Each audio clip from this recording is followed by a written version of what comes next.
नमस्कार.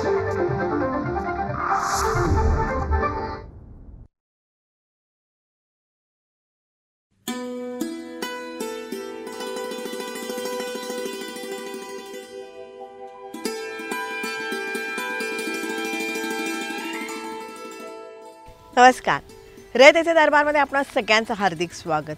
निरनिराळ्या सकारात्मक प्रयत्नांची माहिती आपण आपल्या ह्या कार्यक्रमातून करून घेतो, ज्याला उत्तम प्रतिसाद आपल्याला मिळत आहे. त्याबद्दल अनेक धन्यवाद. त्याच अनुषंगाने मंडळी, मागच्या भागासाठी सुद्धा खूप छान प्रतिसाद आम्हाला मिळाला. मागच्या भागामध्ये आपण तृतीयपंथी घटकांविषयीची वेगवेगळी माहिती जाणून घेतली होती. या तृतीयपंथींसाठी सामाजिक न्याय विभागातर्फे एक धोरण राबवण्यात येत आहे. त्याचबरोबर काही निर्णयही घेण्यात आलेले आहेत आणि त्याच अनुषंगाने या तृतीयपंथीयांना ओळखपत्र आणि प्रमाणपत्र देण्याचा कार्यक्रमही सुरू झालेला आहे. आणि त्याच अनुषंगाने आपण काही तृतीयपंथींशी बोललो होतो, त्यांची मनोगतं जाणून घेतली होती, त्यांच्या समस्या काय आहेत हेही आपण जाणून घेतलं होतं, जे सगळ्यांना खूप आवडलं.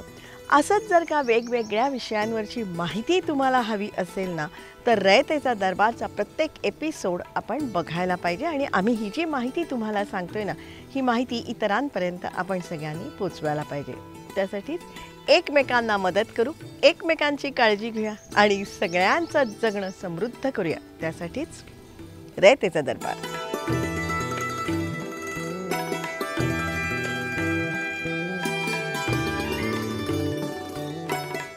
रयतेचा दरबारमधला आपला आजचा विषयही खूप छान आहे, तुम्हाला सगळ्यांना अतिशय आवडेल.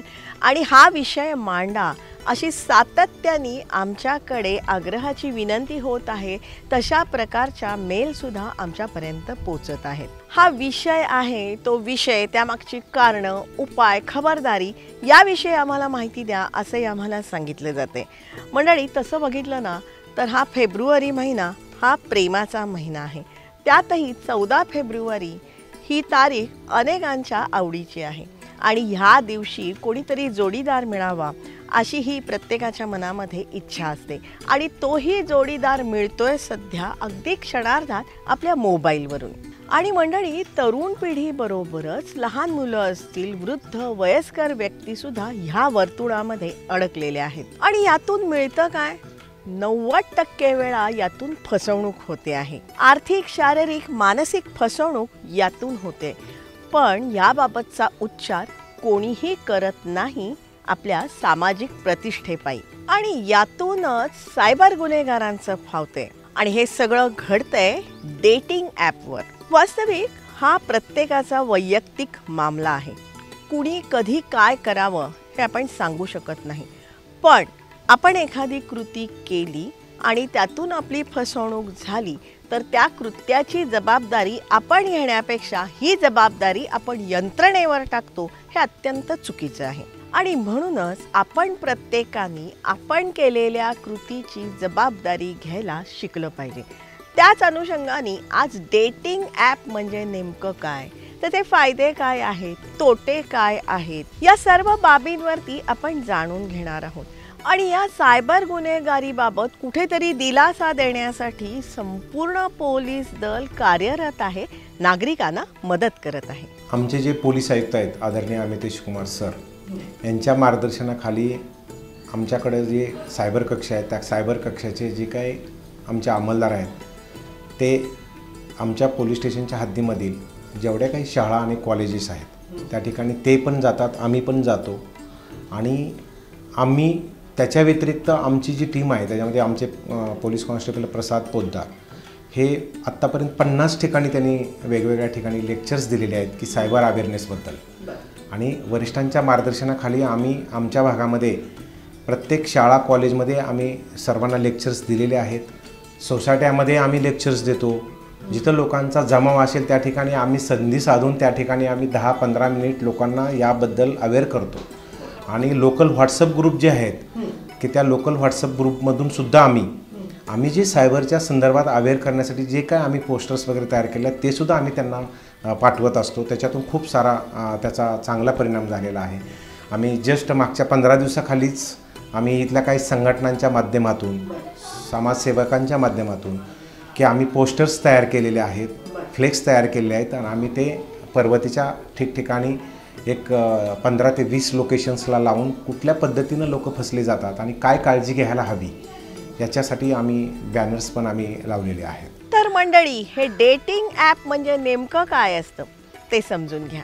डेटिंग ॲप संदर्भातची जी माहिती आहे, तर डेटिंग ॲप तुम्हाला नावं माहीत असतील तर त्याच्यामध्ये गिम्बल, बंबल, किंडर नाही आहे, बंबल गिम्बल नावाचे आहेत, ओके क्युपिड वगैरे आहेत, त्यानंतर बरेचसे आहेत असे. तर हे ॲप्लिकेशन्स फक्त एंटरटेनमेंटसाठी आहेत. एंटरटेनमेंट कुठल्या प्रकारे, तर लोनलीनेस वाढला आहे. इंटरनेट मोबाईल वापरामुळं 1-to-1 कम्युनिकेशन कमी झाले लोकांचं, आणि या लोनलीनेसमधनं म्हणजे एकटेपणातनं बाहेर निघण्यासाठी ही लोक ऑनलाईन त्या गोष्टींकडे जातात. आणि काही लोक क्युरियोसिटी म्हणून जातात, काही लोक वेड म्हणून जातात, काही लोक वेगवेगळे, ज्याचा त्याचा मोटिव्ह वेगळा. डेटिंग हा प्रकार आपल्याकडे नव्हताच. ही पाश्चिमात्य देशातून आलेल्या गोष्टी लोक त्याचं अडॉप्टेशन करतात, पण सगळेच करत नाहीत. जे कोणी त्याच्यामध्ये जातात ते काही त्यातले सजग असतील, पण काही फसतात. पण हे त्याला कायदेशीर कुठं त्याला मान्यता नाही आहे. ते लोकांना व्यक्ती स्वातंत्र्याच्या नावाखाली लोक काही गोष्टीमध्ये जातात. पण डेटिंगवरती मग काय होतं नेमकं, तर डेटिंग ॲपवरती प्रोफाईल्स असतात. त्या डी पीला वेगवेगळे फोटोज, ॲट्रॅक्टिव्ह फोटो लावणं, महिलांचे वेगवेगळ्या पद्धतीचे फोटो असतात त्याच्यावरती. मग आता इन जनरल काय होतं, जर ज्यांना फ्रॉड करायचं आहे याच्यामध्ये, जे फ्रॉडस्टर आहेत, ती लोक काय करतात, अशा पद्धतीचे फेक वेबसाईट बनवून त्याच्यावरती वेगवेगळे अकाउंट्स दिले जातात आणि त्या अकाउंट्समध्ये प्रोसेसिंग चार्जेसच्या नावाखाली पैसे भरवून घेतले जातात. तर रजिस्ट्रेशन करा. त्यानंतर रजिस्ट्रेशन केल्यानंतर तुम्हाला कुठल्या पद्धतीचं, जसं शहरामध्ये रेड अलर्ट एरिया असतो, ठीक आहे, जसं वेश्या व्यवसाय म्हणून आपण त्याला, तर तिथं जाऊन टिपिकली पैसे देऊन जे काय शरीर सुख घ्यायचं आहे वगैरे घेतलं जातं. हाच प्रकार ऑनलाईन आहे थोडक्यात. तर डेटिंग साईटवरती माहिती ही 80% तर फेकच आहे, ठीक आहे. तर तिथं कोण ॲप्रोच होते समोरनं हे माहीत नसतं. आता एखादी महिला किंवा पुरुष तिथं ज्यावेळेस एकत्र येतात तर समोरचे जी आयडेंटिटी त्यांना माहीत नसते. मग त्या अनुषंगाने फ्रॉडस्टर काय करतात, जो प्लॅटफॉर्म चालवणार आहे तो रजिस्ट्रेशनच्या नावाखाली वेगवेगळ्या पद्धतीने पैसा भरून घेतला जातो. त्यानंतर मग ब्लॅकमेलिंगच्या नावाखाली तुम्ही हे करता, तुम्ही ते करता, आम्ही तुमच्या घरच्यांना सांगू, या पद्धतीने पैसा काढला जातो. पुण्यातल्या पर्वती पोलीस स्टेशनचे पोलीस कॉन्स्टेबल प्रसाद पोद्दार हे या सायबर गुन्हेगारीबाबत प्रचंड जनजागृती करत आहेत. माझी भरती 2014ची आहे. 2014ला मी भरती झालो पोलीस शिपाई म्हणून, पोलीस कॉन्स्टेबल म्हणून. आणि माझं शिक्षण झालं आहे BCA, bachelor in computer application. तर ग्रॅज्युएशन झाल्यानंतर मी काही कंपनीमध्ये कामाला होतो प्रायव्हेट, आणि तिथून पुढे डोक्यात आलं की गव्हर्मेंट जॉबसाठी प्रयत्न करावा, म्हणून मी पोलीस खात्याची परीक्षा दिली. आणि ते दिल्यानंतर मी भरती झालो. आणि भरती झाल्या मला थोडंसं बॅकग्राऊंड असल्यामुळं कॉम्प्युटरचं आणि सायबर गुन्ह्याचं प्रमाण त्यावेळेस थोडं कमी होतं. आणि मग माझ्या लक्षात आलं की हे काहीतरी वेगळं आहे. याच्यामध्ये शोध जो घेतला जातो गुन्ह्यामध्ये आरोपीचा, ते थोडं इंटरेस्टिंग आहे. की जो अनोळखी चेहरा आहे गुन्हेगाराचा, याच्यामध्ये कुठलाही चेहरा नसतो. सायबर गुन्ह्यांमध्ये आयडेंटिटी नसते, आणि असली तरी ती ॲनोनिमस असते. तर हे शोधण्याचं जे काय प्रकार आहे हा इंटरेस्टिंग आहे. थोडं क्युरियोसिटी वाटली मला. चेहरा नसलेल्या, ओळख नसलेल्या गुन्हेगारीबाबत तपास तरी किती करायचा, त्यापेक्षा जागृती करणं यांना आवश्यक वाटतं. एका पॉईंटला येऊन असं वाटलं की तपास तरी किती करणार या गोष्टींचा, गुन्ह्यांचा तपास किती करणार, त्याला लिमिटेशन आहे. आम्ही पण माणूसच आहे, तर बियॉन्ड लिमिटेशन जाऊ शकत नाही. मग कुठंतरी अवेअरनेस पण आला पाहिजे की प्रत्येकजण हा जे मोबाईल वापरतोय, उदाहरणार्थ आपण ज्यावेळेस गाडी घेतो त्यावेळेस लायसन काढतो, त्याचे वाहतुकीचे नियम समजून घेतो. मग डाव्या बाजूला वळताना काय करायचं असतं, उजव्या बाजूला वळताना काय करायचं, हे जसं एक बेसिक त्याचे रूल आहेत किंवा बेसिक नियम आहेत, हे जसं बघतो किंवा इन जनरल आपल्याला माहीत असतं, तर दुसऱ्या बाजूला मोबाईल घेताना ह्या सगळ्या गोष्टी नसतात.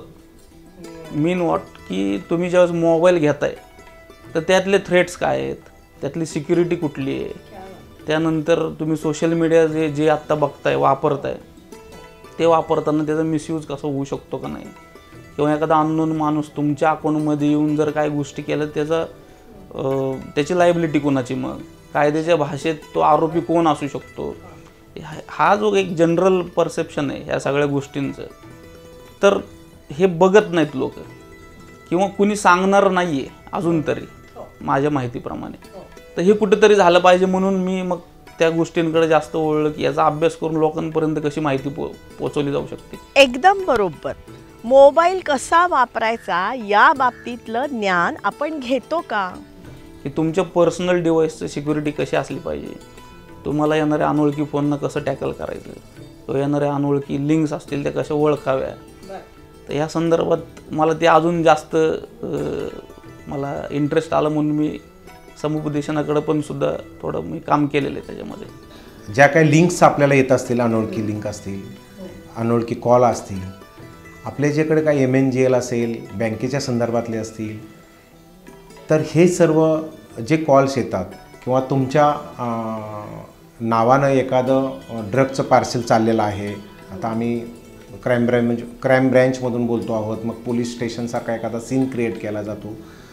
तर ह्याच्यामध्ये काय होतं की अशा कुठल्याही गोष्टीवर विश्वास ठेवू नये लोकांनी, घाबरून जाऊ नये, आणि असे कुठलेही कॉल आले वगैरे तर त्याला आपण दुर्लक्ष केलं पाहिजे आणि ती माहिती आपल्या नातेवाईकाला, घरच्याला आणि किंवा पोलीस स्टेशनला आपण तात्काळ ते कळवले पाहिजे.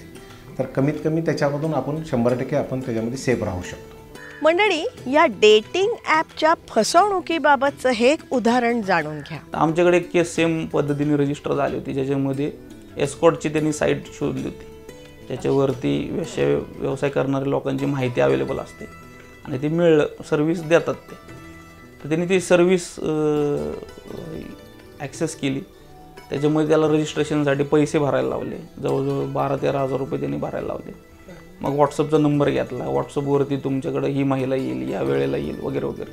मग तिथं येण्यासाठी ट्रॅव्हलिंग चार्जेस एवढे होतील ते द्या, त्यांचं आल्यानंतर तिथं स्टे होईल त्यांचं ह्याचे एवढे चार्जेस फ्री ह्याच्यासाठी सेफ्टीसाठी तुम्हाला भरावे लागतील. असं करत करत त्याच्याकडनं जवळजवळ 39 लाख रुपये काढले. आणि ही गोष्ट कुणालाही आम्ही सांगणार नाही. तुम्हाला जर आता याच्यावरती तुम्ही आमच्या महिलांना असे मेसेज केलेले आहेत, ठीक आहे, तर हे आम्ही लिगलमध्ये जाऊ, मग तुमच्यावरती केस करू, कारवाई करू.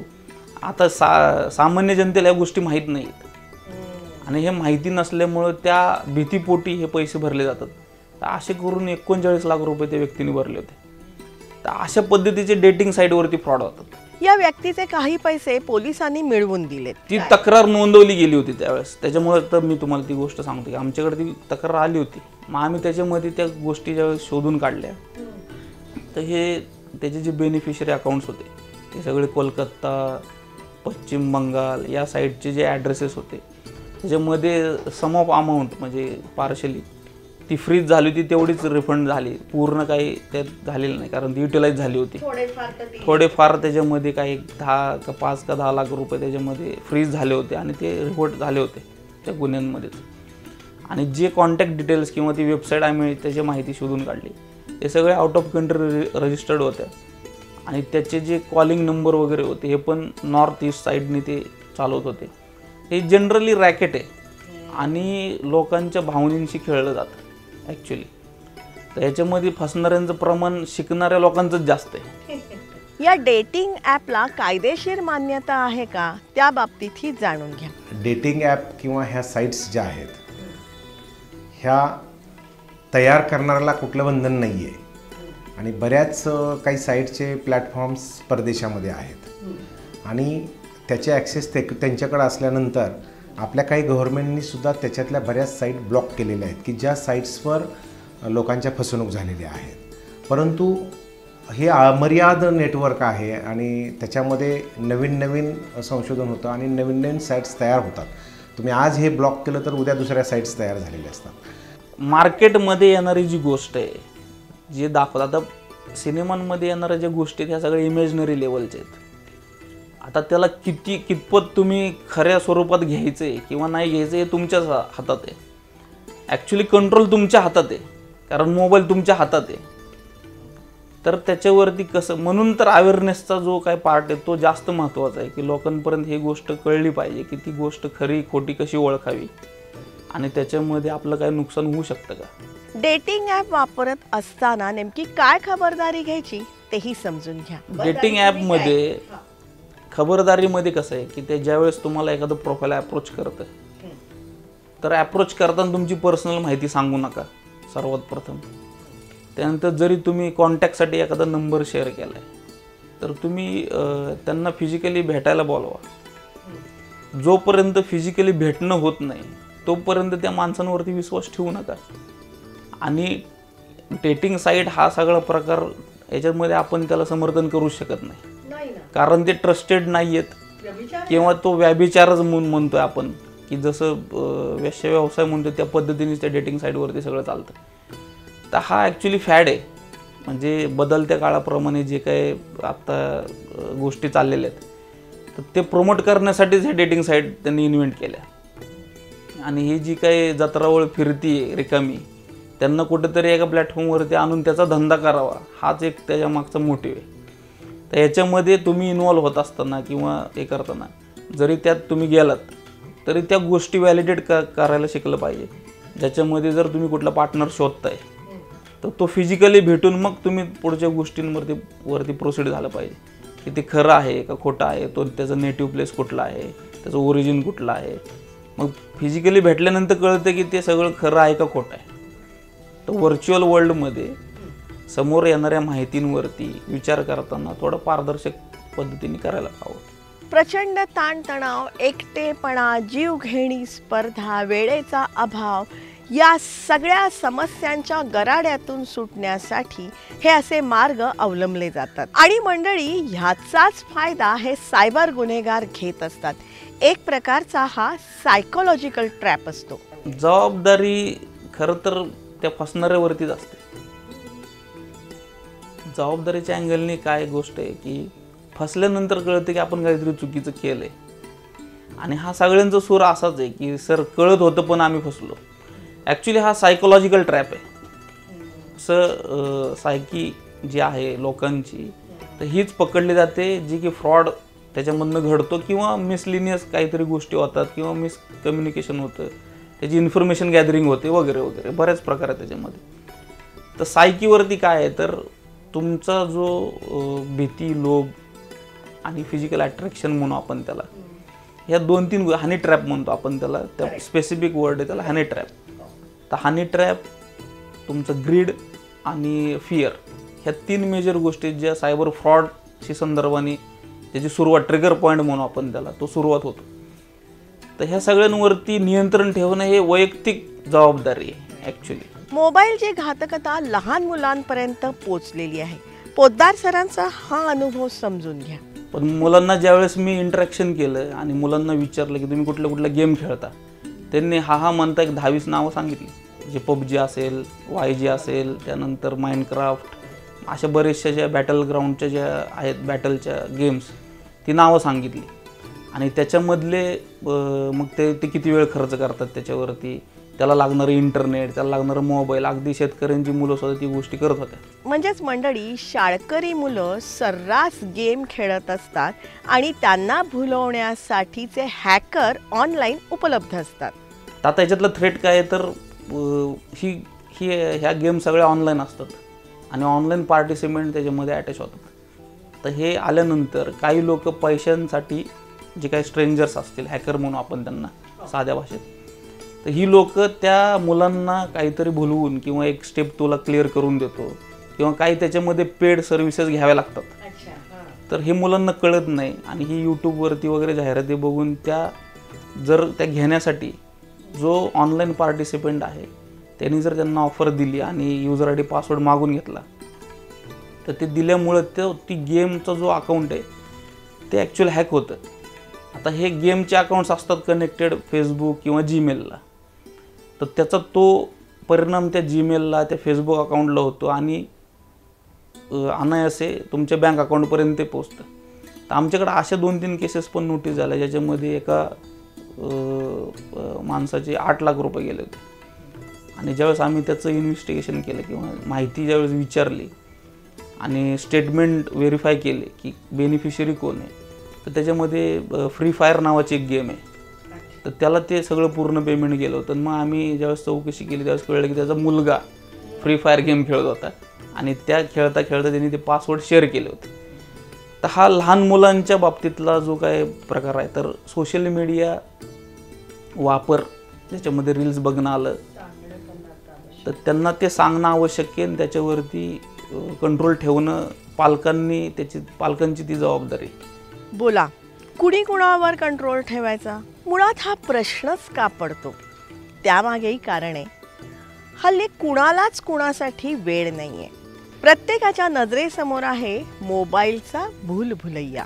नाही, सायबर क्राईम तर वाढू लागलेलंच आहे. त्याचं कारण एवढंच आहे की प्रत्येक नागरिकाच्या हातामध्ये आता मोबाईल आलेला आहे, स्मार्टफोन आलेले आहेत आणि सोशल मीडियाचा वापर ते जास्त प्रमाणात प्रत्येक माणूस आता करतो आहे आणि ते सर्वजण त्याच्यावर येणाऱ्या सर्व गोष्टी ह्या खऱ्या आहेत असे समजून त्याचा लोक वापर करू लागलेले आहेत आणि त्याच्यातून मग हे जे सायबर गुन्हेगार आहेत ते ह्या संधीचा फायदा घेऊन जो आता ट्रेंड चालू आहे त्या ट्रेंडनुसार लोकांना ते फसवू लागलेले आहेत.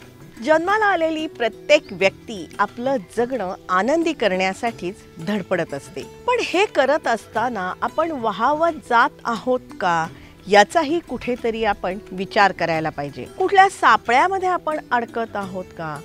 त्यातही इंटरनेटच्या या आभासी जगामध्ये अनेक गोष्टी फेक असू शकतात याचा विचार आपण करतो का?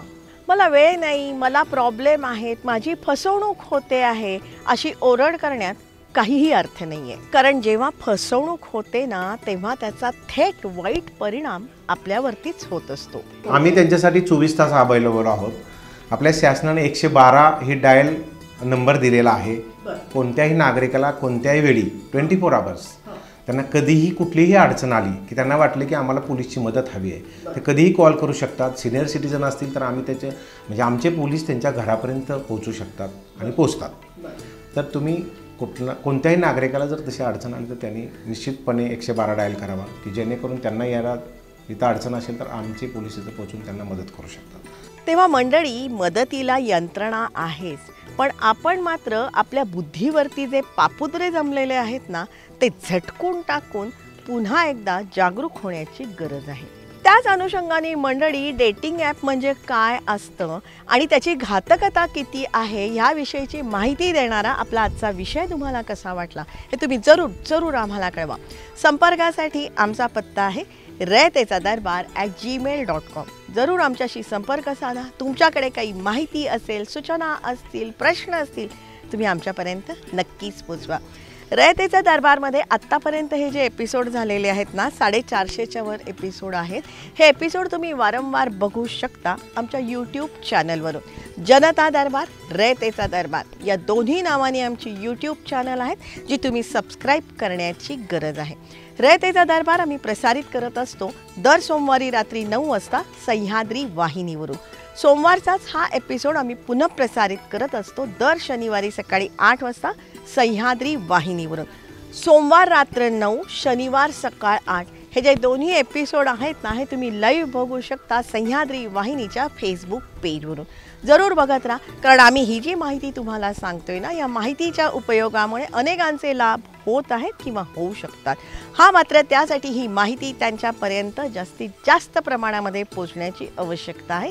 त्यासाठी रयतेचा दरबारचा प्रत्येक एपिसोड आपण बघायला पाहिजे. त्यासाठीच एकमेकांना मदत करू, एकमेकांची काळजी घेऊया आणि सगळ्यांचं जगणं समृद्ध करूया. त्यासाठीच रयतेचा दरबार.